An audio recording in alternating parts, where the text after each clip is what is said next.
ایک عورت تھی طواف کر رہی تھی اور طواف کے دوران کہتی تھی اللہ میں اس حال میں بھی آپ سے راضی، اے اللہ میں اس حال میں بھی آپ سے راضی۔ تو ایک آدمی نے یہ سنا تو بڑا حیران ہوا، اس نے اس سے پوچھا کہ تو کیوں کہتی ہے کہ میں اس حال میں بھی آپ سے راضی، میں اس حال میں بھی آپ سے راضی؟ اس نے کہا کہ میں طواف ختم کر لوں گی نا تو میں تمہیں اپنا واقعہ سناؤں گی۔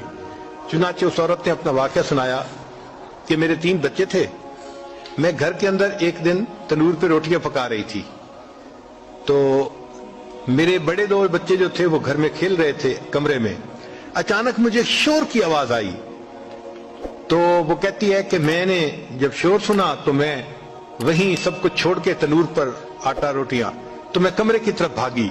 جب کمرے گئی تو میں نے ایک عجیب تماشا دیکھا کہ اس سے 1-2 دن پہلے میرے خاوند نے گھر میں بکری کو ذبح کیا تھا اور جس چھری سے بکری کو ذبح کیا تھا وہ اس نے کمرے میں رکھی تھی۔ تو میرے دونوں بچے کھیلتے کھیلتے ان میں سے ایک نے دوسرے کو کہا کہ تمہیں پتہ ہے کہ ابو نے بکری کو کیسے ذبح کیا تھا؟ تو دوسرا کہتے ہیں مجھے تو نہیں پتا۔ وہ کہتے ہیں اچھا آؤ میں تمہیں بتاتا ہوں کہ کیسے ابو نے ذبح کیا تھا۔ تو میرا درمیان والا بیٹا جو تھا وہ زمین پر لیٹ گیا اور بڑے لڑکے نے اس چھری کو اٹھا لیا۔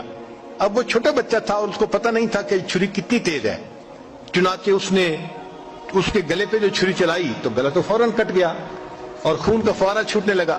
اب جب خون نکلا تو شور ہوا اور میں بھاگی ہوئی آئی تو میں نے دیکھا کہ میرا بچہ خون میں لت پت پڑا تھا اور اس کی جان نکل چکی تھی۔ اب میں نے سوچا کہ میرا بڑا بیٹا کہاں ہے جس نے یہ حرکت کی تھی؟ وہ ڈر کے بھاگ گیا تھا اور کہیں چھپ گیا تھا۔ کہنے لگی میں نے اسے دوسرے کمروں میں دیکھا تو کہیں نظر نہیں آیا۔ جب صحن میں آئی تو وہاں میں نے تنور کے لیے کچھ لکڑیاں رکھی ہوئی تھیں، ان لکڑیوں کے پیچھے وہ جا کے چھپا تھا۔ کہنے لگی میں نے پیچھے سے اس کو جا کے جب دیکھا تو اس نے مجھے کوئی جواب نہیں دیا۔ جب میں قریب گئی تو مجھے پتا چلا کہ اس جگہ کے اوپر ایک سانپ بیٹھا ہوا تھا۔ یہ بچہ چھپنے کے لیے جب لکڑیوں کے پیچھے گیا سانپ نے اس کو ڈسا اور یہ بھی وہاں مرا پڑا تھا۔